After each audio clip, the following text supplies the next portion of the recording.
Welcome to the Susan Brender Show. It's all about you. Featuring shows on health and wellness, the performing arts, politics, and people who inspire you to be your very best. And now, here's Susan Brender.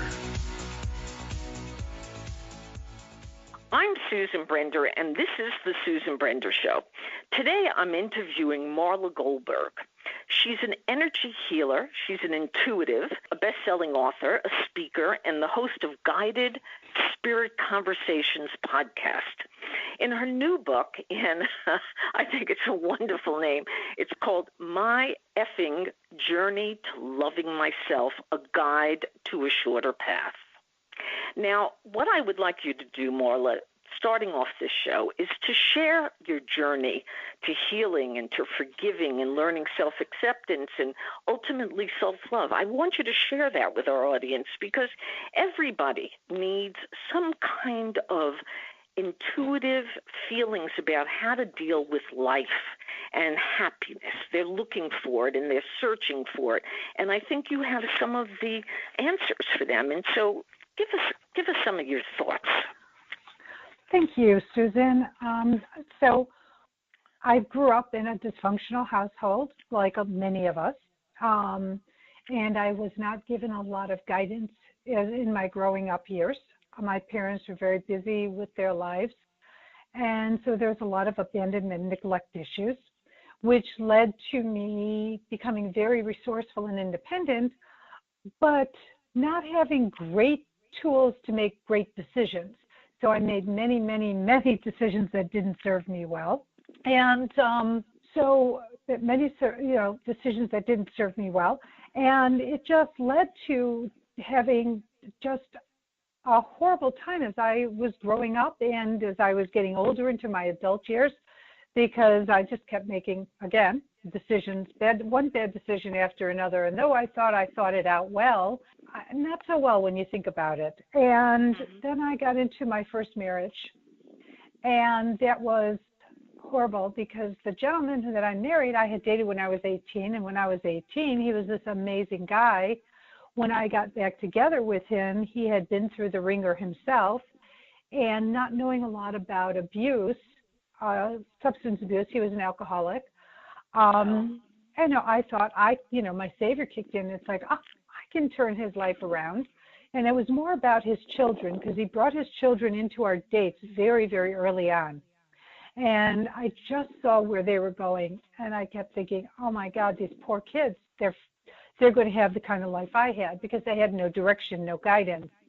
Their father it was not good. So I kept in the relationship more because of the kids than because of him. I cared about him and I wanted him to be well and do well, but I just saw where the kids were going, and I joined into this marriage, and a week before I adopted the children asked me to adopt them, and I said, oh yay, we want a family unit. Little did I think that the father talked him into it, which I realized later he did.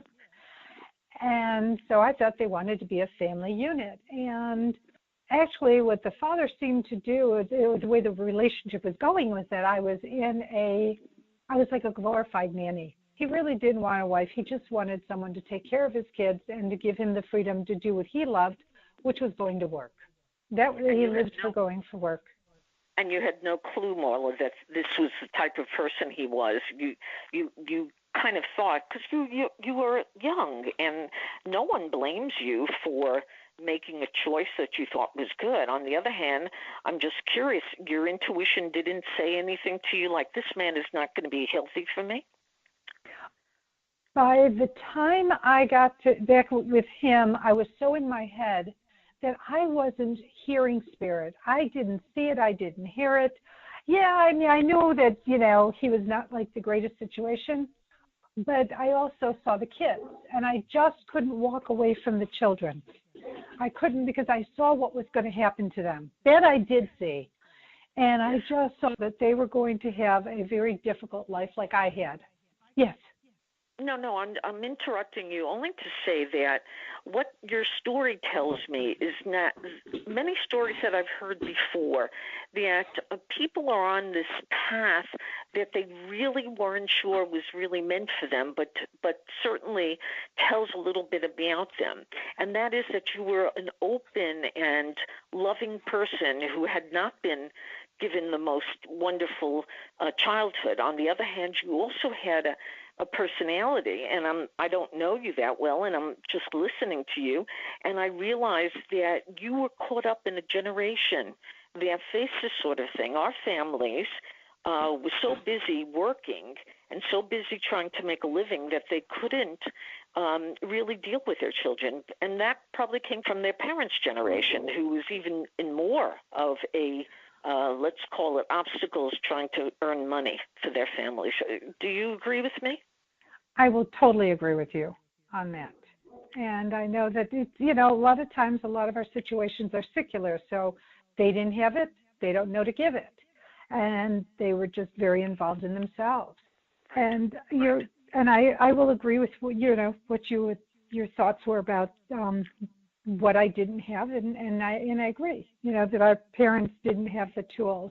And so, I went through these paths, thinking I was making great decisions, but not making great decisions. And finally, during this, the crowning point of my lowest low it was January of 2003, and I was so stressed out, I thought I was having a heart attack.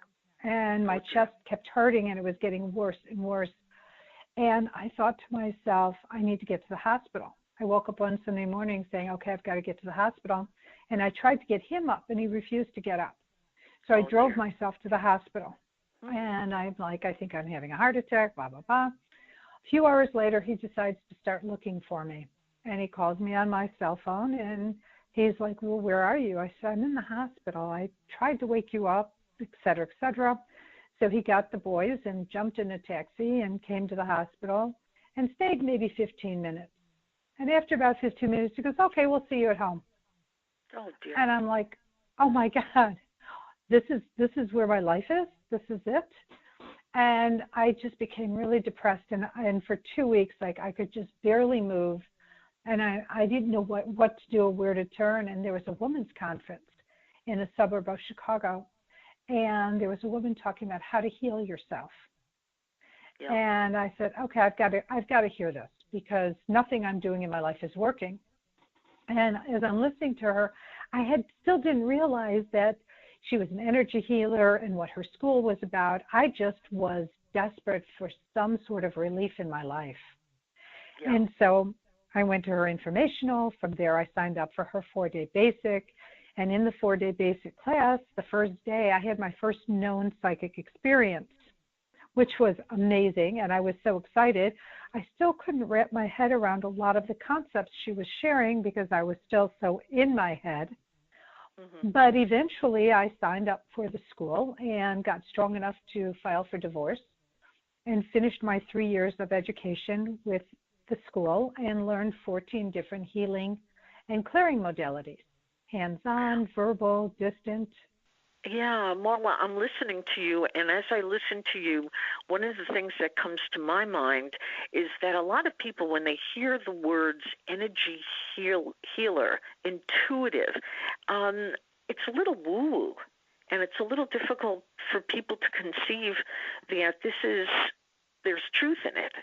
And I'm just wondering, have people challenged you to that and said to you, oh, my goodness, what is it, an energy healer? And, in fact, I'm going to ask you for the definition of energy healer and intuitive because, these are words, and they're, for you, I'm sure they're strong words and they have a lot of meaning. I want my audience to understand what is a healer and an intuitive. So there's energy in everything. There's not one inanimate or animate object that doesn't have an energy component to it. And because of that, you can shift energy, you can change energy, you can open up blocks that happen in people's lives. And there are hundreds, if not thousands, of different modalities or techniques out there to do this. And I was a skeptic too. I didn't understand it. As a matter of fact, I call myself the Reticent Healer because it was very hard for me to even say that I was an energy healer and keep a straight face. Right. It made me very uncomfortable because it was not a mainstream thing. But I know that it worked. People, when we learned our modality in school, fellow students, we had study groups and we would do exchanges on each other. And it was amazing what started happening in my life. It started changing. I started changing. I started getting stronger. I started learning techniques to release anger and stress and frustration and the pain. I learned forgiveness. I started learning how to forgive others and myself, which is in my opinion, one of the hardest things to do because we are so hard on ourselves. We are our own worst critic and judge. Mm-hmm. And so in being an energy healer, what I do with my clients is I work with them in hope, and in giving them the ability to live the life they were divinely meant to live with flow and abundance and prosperity. And as an energy healer, that's what we do. We work with our clients to get them to what I call the sweet spot. And every client is different because every situation that one is running up against is different. Some people may have abandonment issues. Some might have fear and phobia issues. Some may feel like they're a hamster on a wheel going no place and there's no trajectory in their life. Yes. And all of these things are very true. You could be very stuck and not going anywhere, or definitely have fears and phobias and anxiety, depression. Mm-hmm. And through a lot of these tools and techniques, we work with our clients to getting them to where they want to be. Yes. Just for a second, based upon that, there is this notion that, and maybe a stigma, if you will, for people when you talk about mental health. It seems to me that people are very cautious about letting people know that they see people like yourself, people like psychologists, psychiatrists, and I feel that if you're fortunate enough to be able to afford to do that, certainly you should do it. And you don't even have to be that ill. It's a way to get out of all the anger and the things that you're talking about. What do you say to that? So I feel that you don't have to be ill at all to work with somebody like myself or a psychologist or someone more mainstream, because I look at it as we have tools in our toolbox that you don't have in yours yet. And sometimes you have to go to somebody else who has the tools, who can teach you the tools, so then you can fill your own toolbox with new ways on how to shift and address your life. I'm just curious again. So somebody steps into your office, they call you up, they say, Ms. Goldberg, I'm very, there is a lot of things that I'm dealing with, and I'm really having a hard time. And I want you to walk us through the first person who walks into your office and says, I need help. I just feel uncomfortable. Life is not making me happy.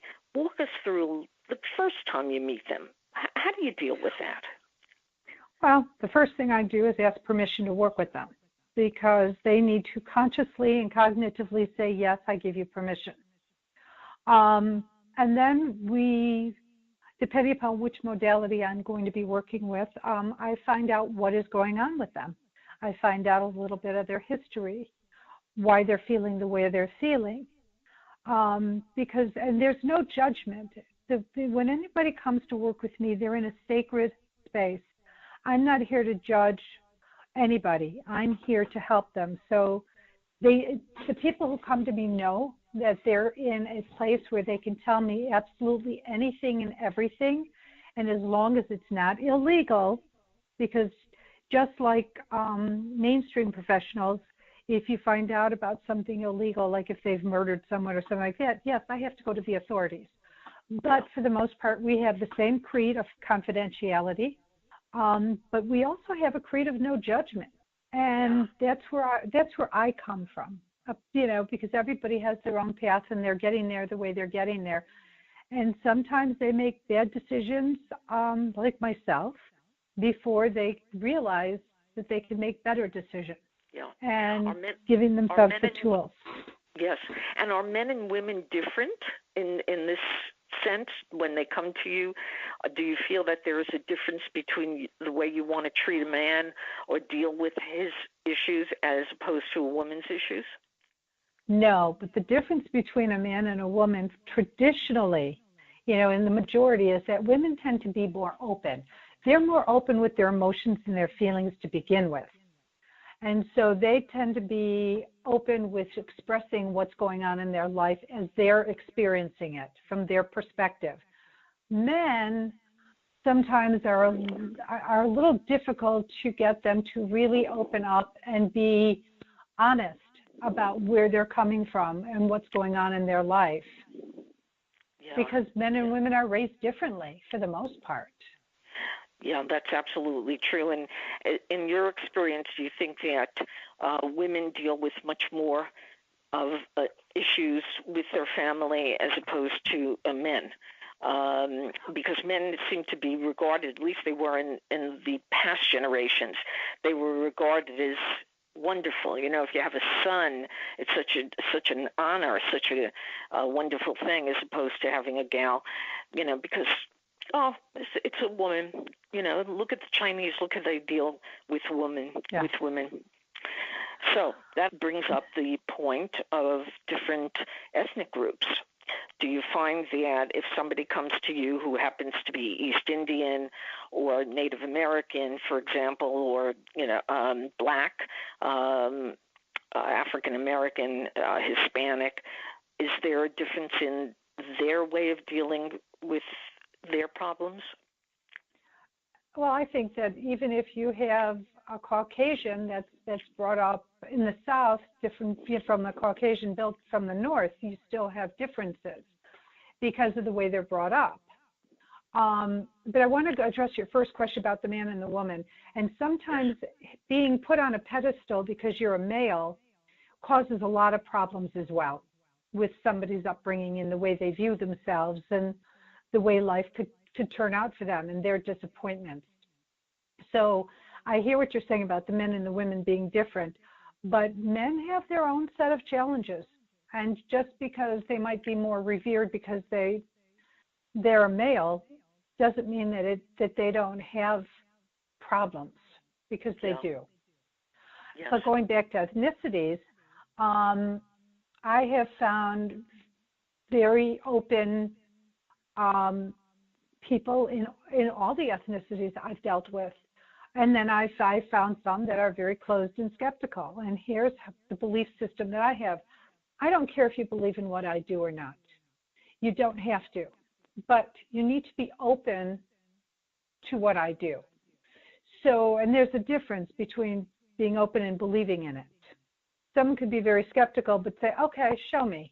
I'm from Missouri, show me. And you show them. And then they go, oh, there might be something to this. Where if someone says, I absolutely do not believe in it, it's not going to happen, they're not going to get anywhere with a session. And if they do get a little, like a few inches, they'll end up reverting back because it won't hold. It won't stick, in my opinion. Right. So they need to be open, and that's the only requisite that I have. Well, this may be an apples and orange question for you, but how about putting some humor into what you do? Do you find that you could do that? And if so, don't you think it's a wonderful way to deal with people? I put a lot of humor in what I do. It's hard to show that humor side in an interview because we have a limited amount of time with a lot of information. But no, I tell jokes. I make light of things. Just to break up the tension, because sometimes things get so intense that you need something to break it up to get you back to a more open place.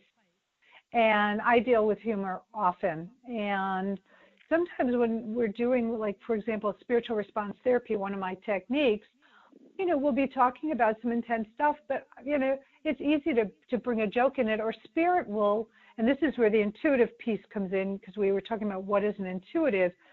Yeah. So what I do is I get information from spirit, whether you call it God, Gaia, spirit, universe.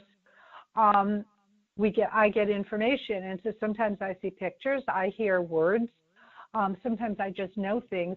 But every once in a while, like they'll whisper something in my ear, and I'm of the ilk that I have to share it with my client, and it could break it up and start some sort of laughter, and also showing people that not everything is so serious, that you can make something light and still work through an issue.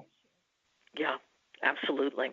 I really, really like hearing that from you, because I think our audience would find that inspirational, that that even though people have all kinds of issues, as we've talked about before, that indeed they are human, and humans need to be dealt in different ways.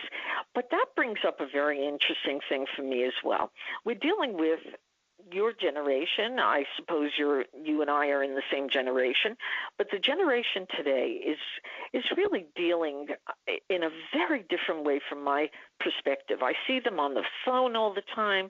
They're on computers. They're playing games on all these different devices, and their humanity seems to be different than ours. And I'm curious about that, too, in terms of the young people that you see today.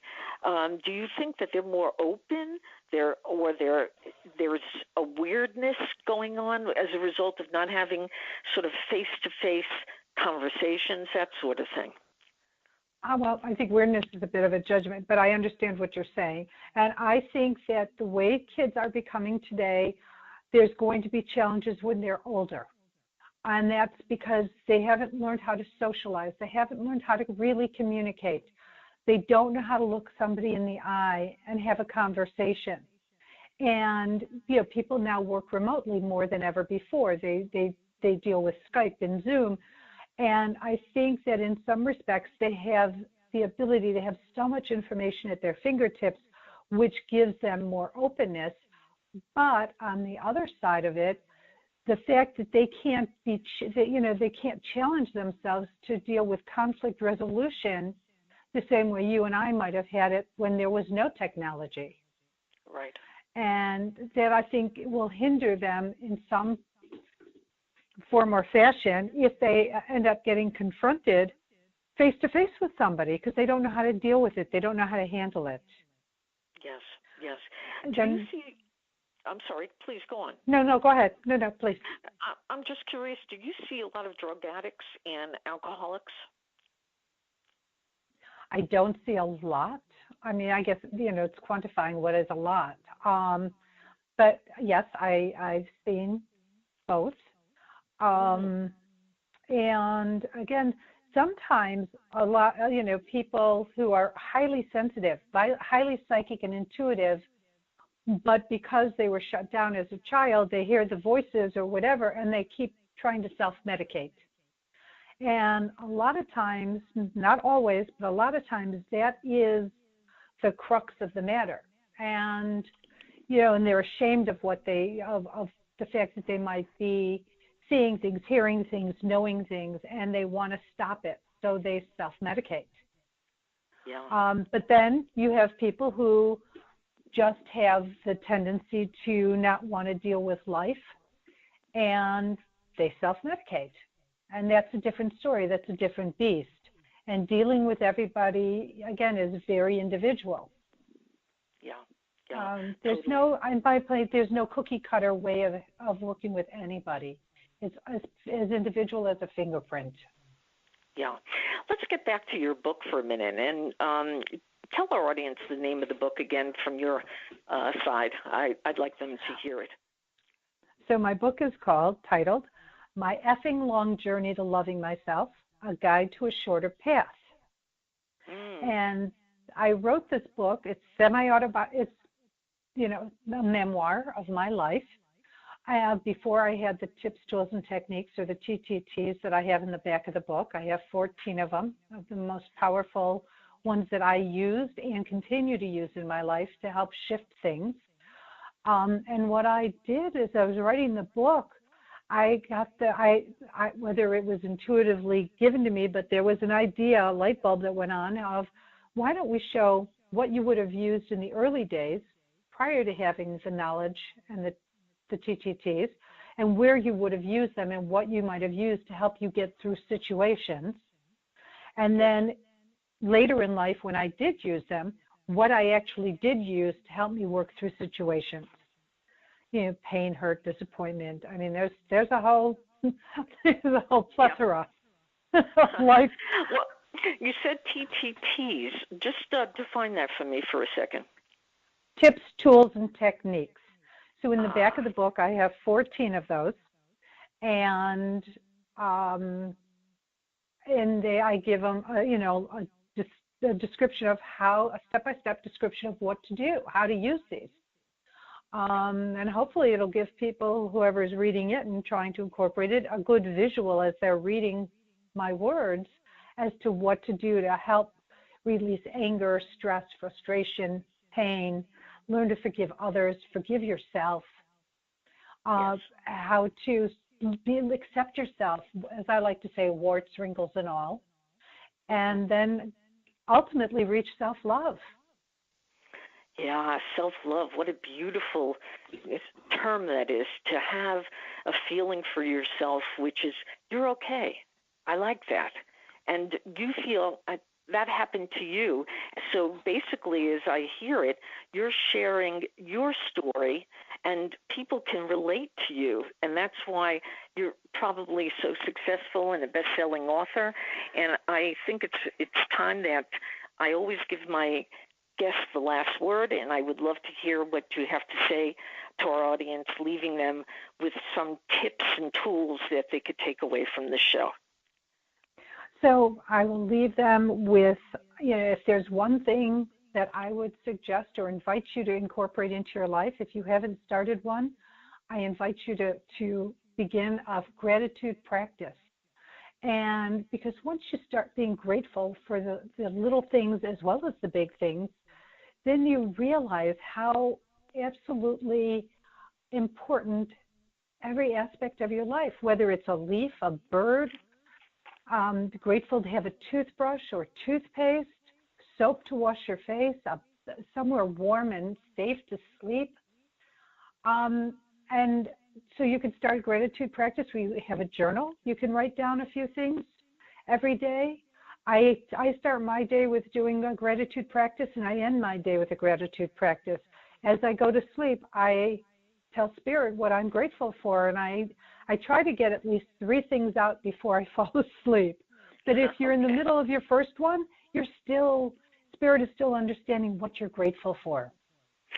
So does that include getting a good massage, and what else could I mention? Having a nice hot bath and things of that sort, putting bubbles in your bath. It's what you're telling our audience is really very valuable.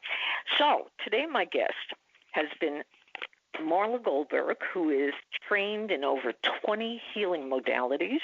She's a certified SRT practitioner. She's certified intuitive life coach. She's a best-selling author and a host of a guided spirit conversations. And it's been a delight and a learning experience for me in particular, and certainly I hope for my audience.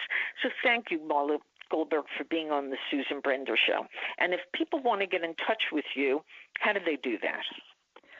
Okay, I can be, if you want to see what I do, my website is marlagoldberg.net, and it's Goldberg like the TV show, Goldberg.